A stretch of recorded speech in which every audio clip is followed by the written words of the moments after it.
warahmatullahi wabarakatuh.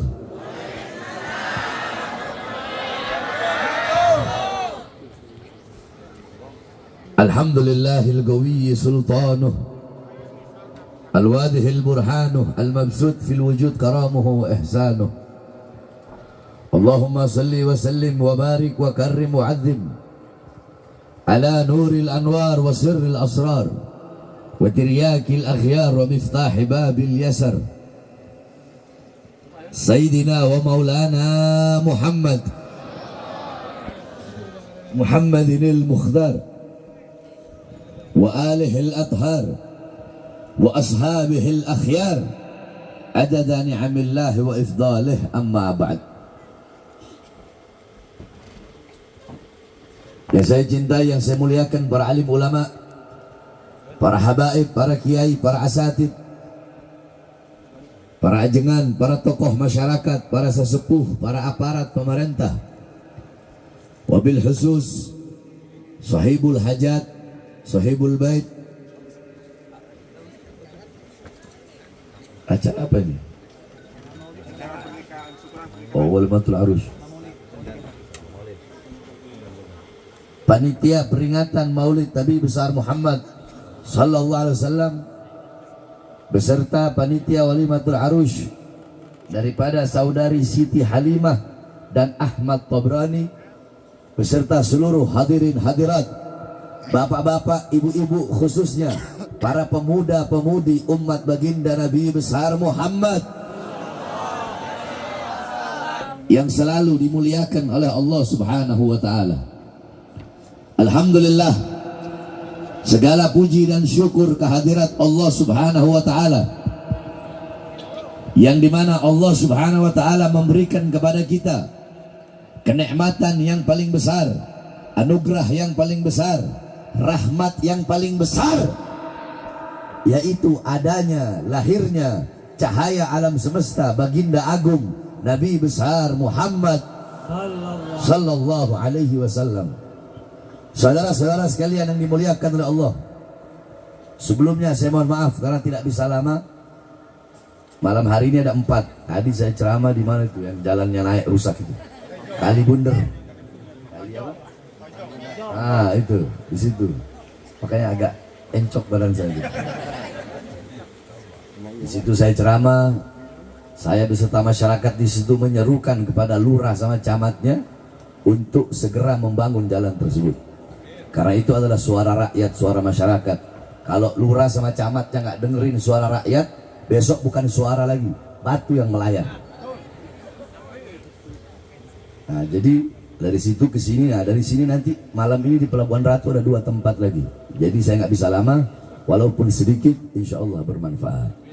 Ya, jadi bagi-bagi waktu. Saya kalau bisa badan jadi 4, udah saya pisah-pisah badan saya. Ya, jadi bapak-bapak, khususnya ibu-ibu, walaupun sedikit, yang penting bermanfaat.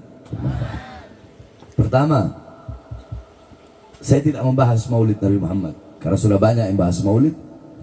Jadi saya ingin membahas tentang pernikahan. Saudara-saudara sekalian yang dimuliakan oleh Allah Subhanahu wa taala, sering kita mendengar baiti jannati, rumahku surgaku.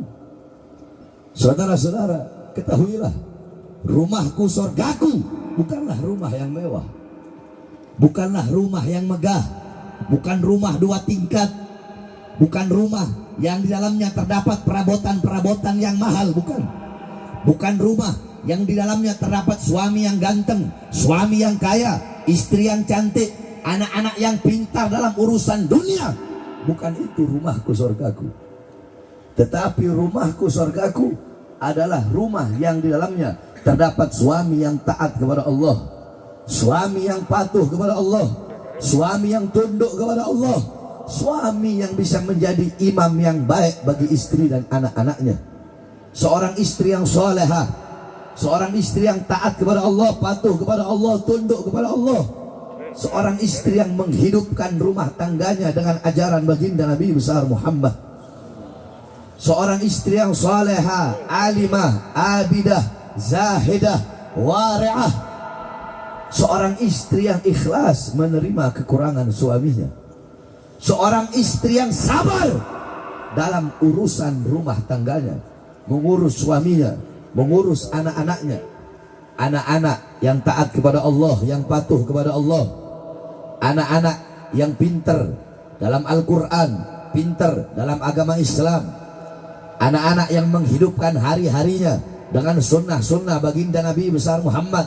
Rumah tangga yang dihidupkan dengan Al-Quran, rumah tangga yang dihidupkan dengan ajaran Nabi Muhammad, syariat Nabi Muhammad, sunnah Nabi Muhammad, akhlak Nabi Muhammad, adab Nabi Muhammad, ilmu Nabi Muhammad, amal Nabi Muhammad, warok Nabi Muhammad, khaufnya Nabi Muhammad, khasyahnya Nabi Muhammad, zuhudnya Nabi Muhammad. Inilah rumahku, surgaku, walaupun rumahnya dari kardus, saudara-saudara. Walaupun rumahnya di bawah jembatan, tapi apabila suaminya taat kepada Allah, istrinya taat kepada Allah, anak-anaknya taat, patuh dan tunduk kepada Allah, maka rumah tangganya akan menjadi surga. Saudara-saudara sekalian yang dimuliakan oleh Allah Subhanahu wa taala, ketahuilah pernikahan makhluk pertama yaitu pernikahan Nabi Allah Adam alaihissalam dan Siti Hawa. Mungkin banyak dari kita yang belum tahu bagaimana sejarah, bagaimana kisah pernikahan agung tersebut, bagaimana kisah pernikahan mulia tersebut.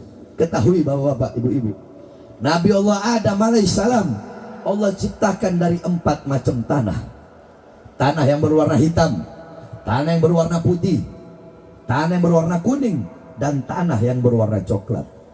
Sengaja saya sampaikan ini biar pulang dari sini bawa ilmu. Makanya setiap kata-kata, kata demi kata, bahasa demi bahasa yang saya sampaikan, buka hati, buka telinga, masukkan ke telinga, masukkan ke hati, biar pulang dari sini gak sia-sia, pulang dari sini bawa ilmu. Perhatikan benar-benar. Nabi Allah Adam Allah ciptakan dari 4 macam tanah. Tanah yang berwarna hitam, tanah yang berwarna putih, tanah yang berwarna kuning, dan tanah yang berwarna coklat. Makanya anak cucu Adam manusia macam-macam. Orang Afrika kulit mereka berwarna hitam, orang Eropa kulit mereka berwarna putih, orang-orang Asia, Cina, Korea kulit mereka berwarna kuning. Kita orang Indonesia kulitnya berwarna coklat. Orang Sunda terkenal putih-putih, nanti orang Timur terkenal hitam-hitam. Jadi nggak boleh yang hitam nggak boleh iri sama yang putih nggak boleh iri sama yang hitam.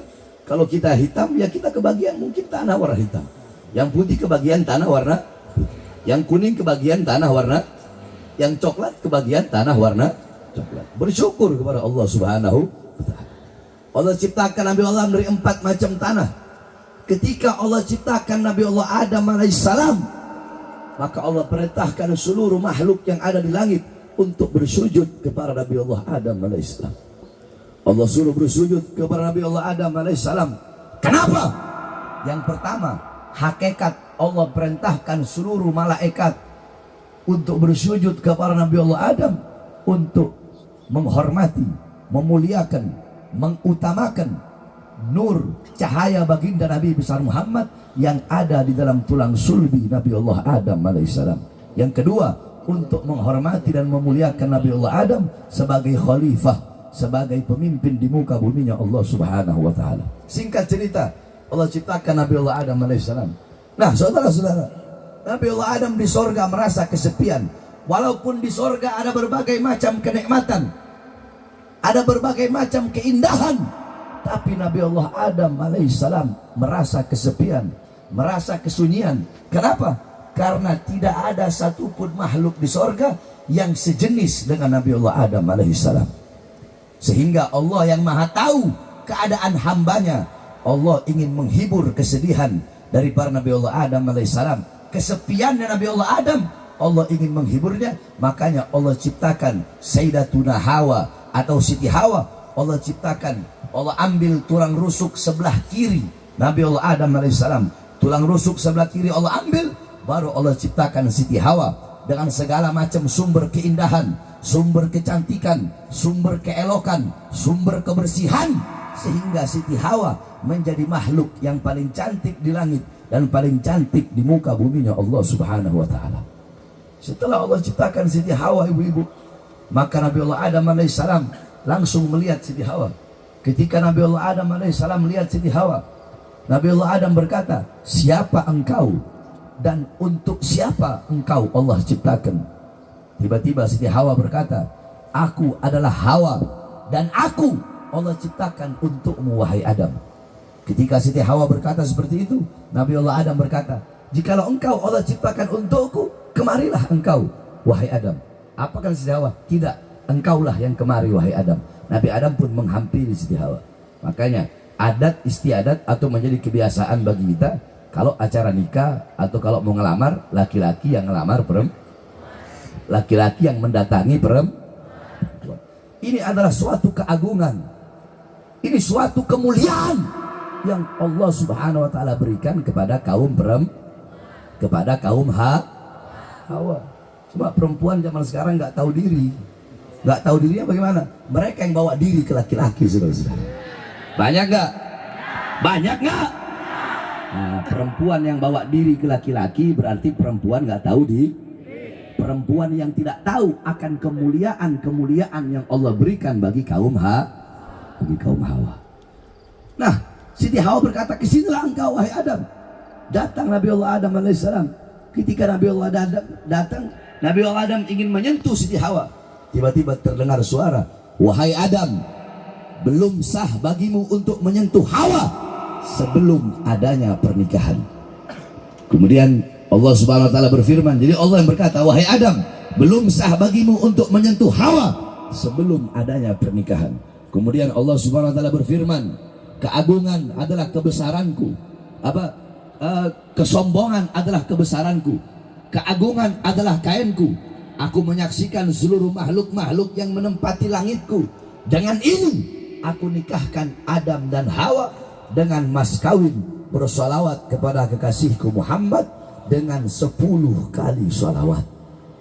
Lihat bagaimana Allah memuliakan baginda Nabi besar Muhammad, yang ketika itu belum ada wujudnya Nabi Muhammad. Ketika itu belum ada wujudnya Nabi Muhammad masih berupa cahaya, tapi Allah sudah memuliakannya dengan menjadikan mas kawin Nabi Allah Adam dengan Siti Hawa, yaitu bersalawat kepada baginda Nabi besar Muhammad sallallahu alaihi wasallam. Jadi mas kawin pernikahan pertama adalah bersalawat kepada baginda Nabi besar Muhammad sallallahu alaihi wasallam. Makanya dalam Islam dikatakan oleh Rasulullah sallallahu alaihi wasallam, sebaik-baiknya mahar khairul mahar asgharuha. Paling bagusnya mahar, paling baiknya mahar, paling baiknya mas kawin pernikahan adalah yang paling murah. Coba kalau zaman sekarang orang tua jual anak, maharnya dikasih tinggi. Makanya saya kasihan ngelihat perjaka-perjaka zaman sekarang ini. Kenapa kamu nggak nikah?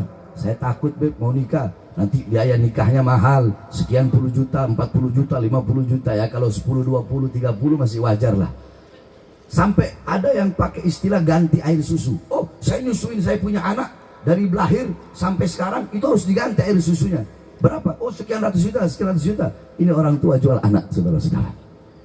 Ini orang tua jual anak dan tidak dibenarkan di dalam ajaran Islam. Karena dalam ajaran Islam, sebagus-bagusnya mahar, paling bagusnya mahar, paling barokahnya mahal, paling baiknya mahar, paling utamanya mahar adalah yang paling murah. Nah, saudara-saudara sekalian yang dimuliakan oleh Allah Subhanahu wa taala, begitu agung pernikahan tersebut, begitu mulia pernikahan tersebut. Lihat bagaimana Allah Subhanahu wa taala memuliakan kaum Hawa, bagaimana Allah Subhanahu wa taala memuliakan kaum perempuan. Islam sangat mengajarkan kita sebagai laki-laki wajib menghormati kaum perempuan. Kalau ada laki-laki yang tidak menghargai perempuan, kalau ada laki-laki yang tidak menghormati perempuan, itu sama seperti laki-laki itu bukan lahir dari rahimnya seorang ibu, saudara-saudara. Jadi kalau ada laki-laki nggak menghargai perempuan, nggak menghormati perempuan, mungkin lahirnya dari batu, ibu ya. Mungkin lahirnya dari Makanya kita sebagai seorang laki-laki wajib untuk memuliakan wajib untuk menghormati perempuan. Saya aja ketika sidang, kalau lawannya saya laki-laki, saya makan semua. Tapi kalau lawannya saya perempuan, langsung lembut saya. Ya dokter apa? Saksi-saksi ahli kalau dokternya perempuan, saya nggak bisa. Karena saya paling menghormati perempuan dan paling menghargai perempuan. Nah, dalam Islam diajarkan memuliakan dan mengutamakan kaum Hawa atau perempuan. Tetapi saudara-saudara sekalian yang dimuliakan oleh Allah Subhanahu wa taala, banyak di zaman sekarang ini wanita-wanita, perempuan-perempuan, mereka tidak tahu begitu bernilainya mereka, begitu berharganya mereka, begitu mahalnya mereka, begitu mulianya mereka, begitu utamanya mereka. Mereka tidak tahu keutamaan mereka, mereka tidak tahu kemuliaan mereka. Sehingga coba kita lihat, banyak perempuan-perempuan, apalagi di kota-kota besar, mereka memamerkan auratnya, saudara-saudara. Mereka memamerkan aurat mereka, mereka berzina, mereka telanjang, mereka zina di pinggir jalan, ciuman dengan laki-laki, bukan dengan tangan dengan laki-laki, ciuman, zina, mereka melacur. Bahkan di zaman sekarang, anak SD kehilangan perawannya, anak SMP kehilangan perawannya, anak SMA lahiran di dalam kelasnya, saudara-saudara. Banyak gak? Banyak gak? Banyak gak? Nah, kenapa perkara ini bisa terjadi? Karena kita sebagai orang tua tidak pernah mendidik anak-anak kita dengan pendidikan baginda Nabi besar Muhammad Sallallahu Alaihi Wasallam. Ibu-ibu semua yang hadir di sini, kalian tahu di mana letak kasur kalian? Kalian tahu di mana letak lemari kalian? Kalian tahu di mana letak alat make up kalian, bantal kalian, guling kalian, sampo kalian? Kalian tahu di mana letaknya, tapi kalian tidak tahu di mana letak anak-anak perempuan kalian ketika malam. Saya tanya ibu-ibu yang ada di sini, emas, intan, permata, berlian, kalian taruh dalam rumah, dalam lemari, atau kalian biarkan di luar rumah? Jawab. Kenapa ditaruh di lemari? Takut hilang, takut hilang, takut dicuri orang, takut dirampok orang, takut diambil orang. Emas, intan, permata, uang, harta benda kalian, kalung kalian, barang-barang berharga kalian kunci rapat-rapat dalam lemari. Tapi kenapa anak-anak perempuan kalian umbar seperti binatang? Apakah emas lebih berharga daripada anak perempuan kalian? Apakah intan berlian lebih mahal daripada anak-anak perempuan kalian? Anak-anak perempuan kalian melacur, kalian biarkan. Anak-anak perempuan kalian buka aurat, kalian biarkan. Anak-anak perempuan kalian bergaul bebas, kalian biarkan. Anak-anak perempuan kalian zina, kalian biarkan. Anak-anak perempuan kalian pacaran, kalian biarkan. Sebagai orang tua, rusaknya anak kalian, bejatnya anak kalian, itu akibat kelalaian kalian sebagai orang tua, tidak pernah mendidik anak-anak kalian dengan pendidikan agama. Kalian sebagai orang tua lebih mendahulukan sekolah anak-anak kalian, SD-nya, SMP-nya, SMA-nya. Pendidikan agama kalian belakangi, kalian dahulukan pendidikan dunia. Ibu-ibu, kenapa ibu-ibu nggak mau masuk anak-anaknya ke pondok pesantren? Kenapa ibu-ibu kok nggak mau mendahulukan ngaji anak-anaknya? Kok nggak mau mendahulukan urusan akhirat anak-anaknya? Kok yang didahulukan sekolahnya, SD-nya, SMP-nya, SMA-nya, kuliahnya? Pendidikan agama kok dibelakangi? Kenapa ibu-ibu? Oh iya beb, kalau pendidikan agama yang didahulukan, pendidikan dunianya dibelakangi, nanti anak saya nggak dapat ijazah, nanti anak saya nggak sekolah, nanti anak saya bodoh urusan dunia. Biarin deh beb, anak saya bodoh agama, yang penting nggak bodoh urusan dunia. Biarin aja deh beb, anak saya bodoh agama, yang penting dapat pekerjaan, yang penting dapat ijazah. Ini yang terjadi zaman sekarang. Kalian lebih mengutamakan pendidikan dunia daripada pendidikan akhirat. Kalian lebih mengutamakan memberi makan jasmani daripada memberi makan ruhani, jiwa dan hati anak-anak kalian. Kalian lebih mengutamakan sekolah daripada mengutamakan pendidikan agama. Bukan berarti nggak sekolah, silahkan sekolahkan anak kalian. Sekolahin nggak apa-apa, SD, SMP, SMA, nggak apa-apa. Tetapi pentingkan, utamakan, dahulukan pendidikan agama, pendidikan akhirat. Jangan sampai ngebanding-bandingin. Sebab banyak orang tua sekarang mereka membanding-bandingkan sekolah dengan pondok pesantren. Tapi kalau mau dibandingkan ya nggak apa-apa.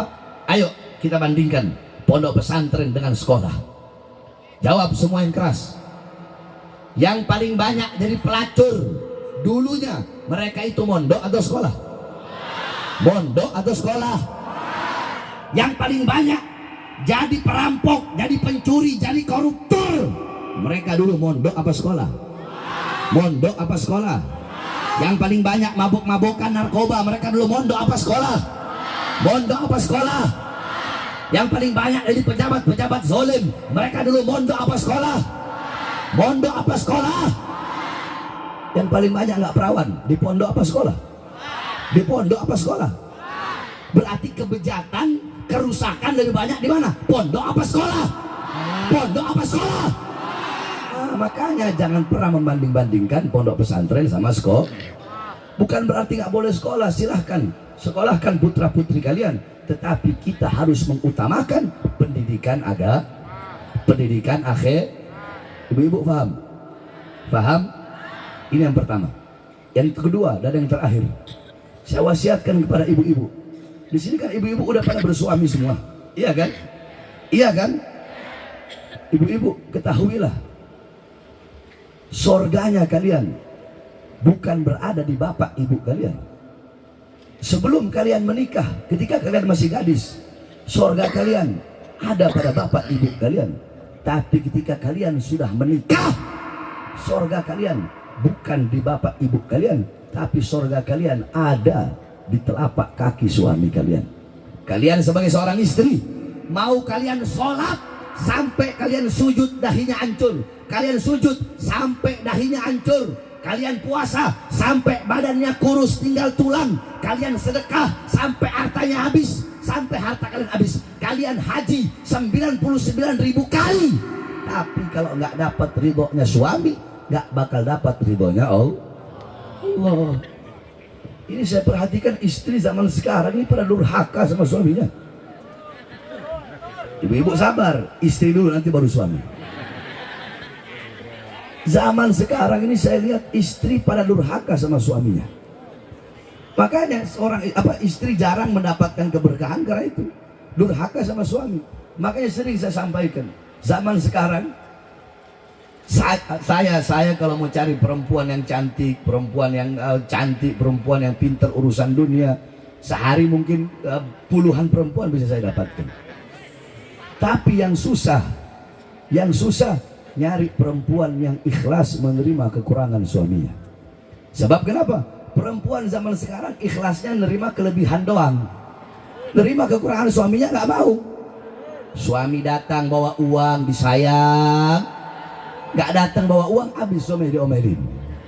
Nah ini laki-lakinya wajah-wajah takut istri semua. Jadi saya tanya ibu-ibu, surganya ibu-ibu di mana? Surganya ibu-ibu di mana? Suami. Kalau di hadapan suami, pelankan suaranya, pelankan nadanya. Sama seperti seorang anak tidak boleh berkata uf kepada ibunya, maka seorang istri nggak boleh berkata uf kepada suaminya. Di depan suami yang lembut, yang sopan, pasang akhlak, pasang adab, ikhlas terima kekurangan suami, yang sabar dalam mengurusi suami. Jadikan wanita-wanita sorga, jadikan wanita-wanita Nabi Muhammad sebagai teladan kalian, pedoman kalian di dalam mengurusi rumah tangga kalian. Coba lihat bagaimana Sayyidatuna Mutiyah. Ibu tahu Sayyidatuna Mutiyah? Tahu nggak? Di zaman Rasulullah ada seorang wanita yang bernama Siti Mutiyah. Rasulullah berkata kepada Sayyidatuna Fatimah, wahai Fatimah, maukah aku beritahu kepada engkau siapa wanita yang kelak akan memegang tali kendaraanmu? Kemudian Rasulullah berkata, rumahnya ada di ujung sana, namanya adalah Mutiyah. Pergilah engkau dan engkau cari tahu amal ibadah apa, perbuatan apa yang Mutiyah lakukan, sehingga kelak di akhirat dia akan masuk surga bersama engkau dan memegang tali kendaraanmu. Ketahuilah, manusia yang masuk surga setelah Nabi Muhammad adalah putri beliau, yaitu Sayyidatuna Fatimah. Sedangkan Siti Mutiyah adalah wanita yang memegang tali kendaraan beliau, saudara-saudara. Nah, datang Sayyidatuna Fatimah bersama anaknya Imam Hasan yang ketika itu masih kecil. Diketuk pintu rumah, Assalamualaikum. Enggak langsung dibuka ibu-ibu. Dari dalam Siti Mutiyah berkata, man, siapa? Siti Fatimah berkata, ana Fatimah bintar Rasul. Aku adalah Fatimah putri Rasulullah. Siti Mutiyah dari dalam berkata, oh iya wahai Fatimah, engkau bersama siapa? Aku bersama anakku Hasan. Oh mohon maaf, engkau nggak boleh masuk karena engkau bersama laki-laki. Tapi anakku Hasan masih kecil. Walaupun anakmu masih kecil, nanti tunggu suamiku pulang, aku izin kepada suamiku, boleh apa tidak memasukkan anakmu Hasan. Kalau engkau yang masuk sendiri nggak apa-apa. Besoknya Siti Fatimah datang lagi, Sayyidina Hasan nggak dibawa. Yang dibawa adiknya Sayyidina Hasan, yaitu Sayyidina Husain. Assalamualaikum. Waalaikumsalam. Siapa? Fatimah. Oh ya, wahai Fatimah, silahkan masuk. Hasan sudah diberi izin oleh suamiku. Kata Siti Fatimah, tapi sekarang aku datang bawa Husain, bukan Hasan. Oh, mohon maaf kalau kau datang bawa Husain. Aku belum izin kepada suamiku. Balik lagi kau besok, aku izin dulu kepada suamiku. Lihat, gak berani memasukkan bahkan Sayyidina Hasan dan Sayyidina Husain, cucunya Rasulullah yang masih kecil. Siti Mutia tidak berani, saudara-saudara. Oh, ini ibu-ibu suaminya nggak ada, datang RT, RW, lurah ke rumah. Oh, mari masuk Pak RT, masuk Pak RW, masuk Pak lurah, mari masuk Ustaz, masuk Kiai, masuk Habib. Padahal belum izin kepada suami. Jangankan memasukkan siapapun ke rumah yang bukan muhrim atau keluar rumah. Ini sekarang ibu-ibu ngaji. Andaikan ada ibu-ibu yang ngaji sekarang nggak izin sama suami, ibu-ibu jatuhnya dosa. Ibu-ibu, kita ngomong syariat. Bagi seorang perempuan dalam fikih ada puasa yang hukumnya sah, puasanya sah, tapi yang melakukan puasa itu berdosa. Puasanya sah, tapi yang melakukan puasa berdosa. Puasanya siapa? Puasa sunnahnya seorang istri, puasa Senin Kemis seorang istri yang tidak izin kepada suami. Buka kitab Taqriratus Sadidah, lihat di situ. Puasa Senin Kemis istri nggak izin suami, dosa walaupun puasanya sah. Apalagi keluar rumah. Ini kan perkara yang sering kita lakukan, tapi kita nggak tahu kalau itu adalah dosa. Tapi ibu-ibu lakukan setiap hari. Makanya ibu-ibu kalau mau pergi ngaji, bilang ke suami, manggil akang ya, Kang, abdi bade ngaji, tapi abdi izin siji kali ya, satu kali izin untuk selamanya, gitu. Paham ya? Jadi sumama, Kang, saya mau izin setiap hari pergi ke pasar ya. Ya. Nah, jadi besok-besok walaupun gak izin lagi sudah izin. Ini kan hal yang sering ibu-ibu lakukan tanpa disadari, nggak izin, jatuhnya dosa. Paham? Nah, itu Sayyidatuna Mutia. Besoknya Siti Fatimah datang, dibukakan pintu rumah. Masuk Siti Fatimah. Siti Fatimah melihat Siti Mutia biasa-biasa saja. Apakah Siti Mutia ahli agama? Bukan. Ahli Quran? Bukan. Ahli sholat? Bukan. Ahli ibadah? Bukan. Terus hal apa? Perkara apa? Amal apa? Ibadah apa yang Siti Mutiah lakukan sehingga kelak di sorga akan memegang tali kendaraannya Sayyidatuna Fatimah? Tiba-tiba ibu-ibu, Siti Fatimah melihat 3 buah benda. Apa 3 buah benda tersebut? Lap, cambuk, sama gunting, ibu-ibu. Ini 3 buah benda ditaruh di tempat yang tinggi. Beda sama benda-benda yang lain. Seperti seakan-akan benda ini dikeramatkan, benda ini diutamakan sama Sayyidatuna Mutiah. Kemudian Siti Fatimah bertanya, wahai Mutiah, aku melihat ada benda lap, cambuk, kemudian gunting. 3 buah benda itu kau taruh di tempat yang tinggi, seperti engkau keramatkan benda tersebut. Memangnya untuk apa 3 buah benda tersebut? Siti Mutiah berkata, wahai putri Rasulullah Sallallahu Alaihi Wasallam, yang pertama lap. Ketika suamiku pulang dari mencari nafkah, ketika suamiku pulang dari kerja, aku gunakan lap tersebut untuk membasuh keringat yang jatuh dari wajah dan sekujur tubuh suamiku, karena keringat tersebut adalah keringat yang jatuh pagi, siang, sore, malam, kehujanan, kepanasan suamiku. Karena suamiku kehujanan, kepanasan, keringat tersebut jatuh, itu adalah keringat yang jatuh untuk mencari nafkah, untuk menafkahi aku dan anak-anakku. Saya tanya, ibu-ibu begitu? Bapak-bapak, ibu-ibu begitu? Begitu? Ah, enggak. Besok-besok begitu ya ibu-ibu ya. Ya, enggak ada tisu zaman sekarang. Kemudian yang kedua apa tadi? Yang kedua cambuk. Kata Siti Mutia, ini cambuk aku gunakan ketika suamiku pulang dari kerja, aku sediakan makan. Suamiku makan. Ketika suamiku selesai makan, aku kasih cambuk ini. Dan aku berkata, wahai suamiku, jikalau makanan ini tidak enak, aku rela, aku ridho engkau cambuk untuk menjadi pelajaran bagiku agar besok masakannya enak. Ibu-ibu begitu? Oh, ibu-ibu enggak. Kalau suaminya bilang, sayang, masakannya kurang asin, masak aja sendiri lah. Ibu begitu, ya kan?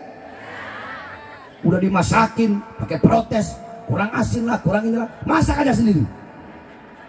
Nggak boleh begitu. Kalian juga suami jangan banyak protes kalau istri masak itu apa aja makan aja udah. Saya istri saya masak apa aja makan. Buat ngejaga istri saya, Kak Bahar enak sayang, padahal nggak enak, tapi tetap enak sayang. Ngejaga perasaan istri. Ya, istri udah dandan. Walaupun istri kita nggak cakep, nggak cantik, saya cantik, oh cantik saya, senengin aja hatinya istri, betul? Ah, senengin hatinya istri. Mau istri jelek udah dandan, ya bilang aja ya cakep sayang, ya cantik. Mau masakannya nggak enak, oh iya sayang masakannya enak. Yang ketiga apa? Gunting. Untuk apa ini gunting? Dijawab oleh beliau, ketika suamiku mau tidur, aku kasih gunting kepada suamiku. Dan aku berkata, wahai suamiku, jikalau engkau tidur nanti, aku takut engkau tidak bisa membuka matamu, atau aku takut engkau mati. Makanya jikalau dari tadi pagi sampai saat ini ada kata-kata yang keluar dari mulutku, yang kata-kata itu menyakiti perasaanmu atau tidak mengenakkan hatimu, aku rela, aku ridho engkau potong lidahku. Zaman sekarang mau cari di mana wanita kayak Siti Mutia, saudara-saudara? Ada wanita seperti itu? Ada wanita seperti itu? Ada zaman sekarang. Nah, makanya saya tanya, jikalau ibu-ibu tidak bisa mengikuti sepenuhnya Siti Mutia, setidaknya sejengkal demi sejengkal, jadikan beliau sebagai teladan kalian, uswah kalian, pedoman kalian di dalam rumah tangga. Nah, kemudian terakhir nih, suami-suami. Saya kadang kalau ceramah begitu suka lupa waktu. Sudah jam 12:10 ini. Kalian para suami, yang pertama saya sampaikan kepada kalian, kalian para suami nggak sama dengan perempuan sebagai seorang istri. Perempuan, mereka adalah sepenuhnya milik kalian. Kalian sebagai seorang suami bukanlah milik istri kalian, tetapi kalian adalah milik bapak dan terutama ibunya kalian. Sebab saya perhatikan, saya banyak punya murid. Ketika murid saya berkeluh kesah kepada saya dengan berkata, Habib, istri saya nggak ngizinin saya ngasih uang buat bapak ibu saya. Saya bilang, woi goblok, ngapain kau ngasih uang buat bapak ibumu? Harus izin sama istri. Gak ada suami mau ngasih uang buat bapaknya, apalagi buat ibunya, izin sama istri. Gak ada. Yang ada istri mau ngasih uang buat orang tuanya, baru izin sama suami. Kalian sebagai seorang suami bukan milik istri kalian, tapi kalian milik bapak, terutama milik ibunya kalian. Surganya kalian sebagai suami ada di kaki ibunya kalian, saudara-saudara.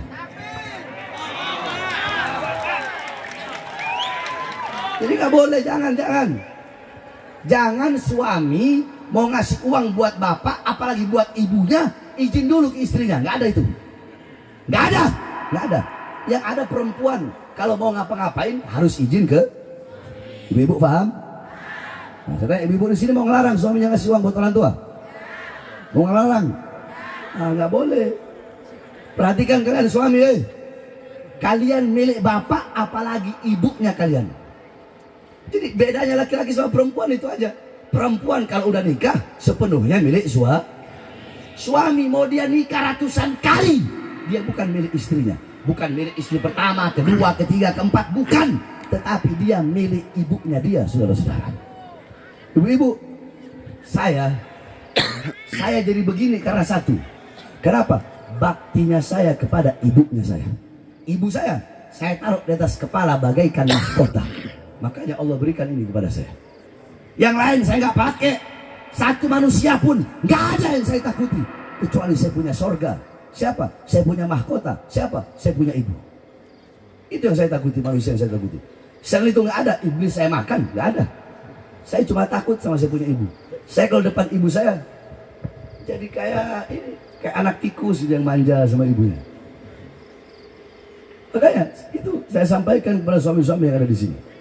Kalian bukan milik istri kalian, tapi kalian sepenuhnya milik ibu. Nah, saudara-saudara sekalian yang dimuliakan oleh Allah Subhanahu wa taala, yang terakhir, inti daripada rumah tangga, intisari daripada rumah tangga yang sakinah, mawaddah, warahmah adalah anak-anak yang soleh. Itu soleh atau tidaknya anak-anak, baik atau tidaknya anak-anak, berilmu atau bodohnya anak-anak, itu tergantung daripada ibunya. Baik buruknya ibunya sebagai seorang istri, itu tergantung daripada baik buruknya suami yang mendidik istri dan anak-anaknya. Jadi banyak kalau suami, kan banyak nih suami zaman sekarang, saya ngarep pengen punya istri seperti Sayyidatuna Khadijah, saya pengen punya istri seperti Sayyidatuna Fatimah, saya pengen punya istri seperti Sumayyah binti Khabbab, saya pengen punya istri seperti Sayyidatuna Mutiyah, saya pengen punya istri seperti Asma binti Abi Bakar. Kalau kalian sebagai suami pengen punya istri seperti Sayyidatuna Khadijah, Sayyidatuna Aisyah, maka jadilah sosok baginda Nabi besar Muhammad. Kalian pengen punya istri seperti Sayyidatuna Fatimah, jadilah sosok Sayyidina Ali bin Abi Thalib. Kalian pengen punya istri seperti Sayyidatuna Asma binti Abi Bakar, jadilah sosok Zubair ibn Awam. Pengen punya istri seperti Sayyidatuna Khadijah, Sayyidatuna Fatimah, tapi kelakuannya kayak Fir'aun, ya nggak bisa. Betul Ibu? Betul. Jadi baik buruknya anak tergantung daripada baik buruknya perempuan atau baik buruknya istri sebagai seorang ibu tergantung baik buruknya suami. Jadi anak-anak kita itu bagaikan penumpang kapalnya, itu adalah seorang ibu atau seorang istri. Baik selamat atau tidaknya penumpang tergantung dari kapal. Kalau kapalnya lubang, kapalnya tenggelam, penumpang juga tenggelam. Nah, rusak atau enggaknya kapal, rusak atau selamatnya kapal, baik atau buruknya kapal tergantung dari nahkoda tersebut adalah seorang suami. Makanya dalam Al-Quran Allah Subhanahu wa taala berfirman, ku anfusakum wa ahlikum nara. Jagalah oleh kalian diri kalian, keluarga kalian, anak kalian, istri kalian daripada api nerakanya Allah. Bagaimana cara menjaganya? Alimuhum wa addibuhumuddin. Didik mereka, ajarkan mereka dengan pendidikan agama, dengan pendidikan baginda Nabi besar Muhammad sallallahu alaihi wasallam. Mudah-mudahan semua ibu-ibu yang ada di sini menjadi istri yang salehah, menjadi istri yang ikhlas menerima kekurangan suaminya, menjadi istri yang sabar, menjadi istri yang menjadi ibu yang bisa mendidik putra-putrinya. Begitu juga suaminya ibu-ibu sekalian, mudah-mudahan bisa menjadi suami yang soleh, bisa menjadi suami yang menjadi imam yang baik bagi ibu-ibu semua, menjadi suami yang bisa menjadi imam yang baik bagi anak-anak ibu semua, menjadi suami yang bisa menuntun ibu-ibu dan anak-anak ibu-ibu kelak di akhirat sampai menuntun menuju surganya Allah Subhanahu wa taala. Mudah-mudahan kita doakan, karena intisari kita duduk di sini mendoakan kepada kedua mempelai yang menikah, mudah-mudahan rumah tangganya samawa, sakinah, mawaddah, warahmah. Amin amin ya rabbal alamin. Allahumma arhamhuma fa innaka khairur rahimin.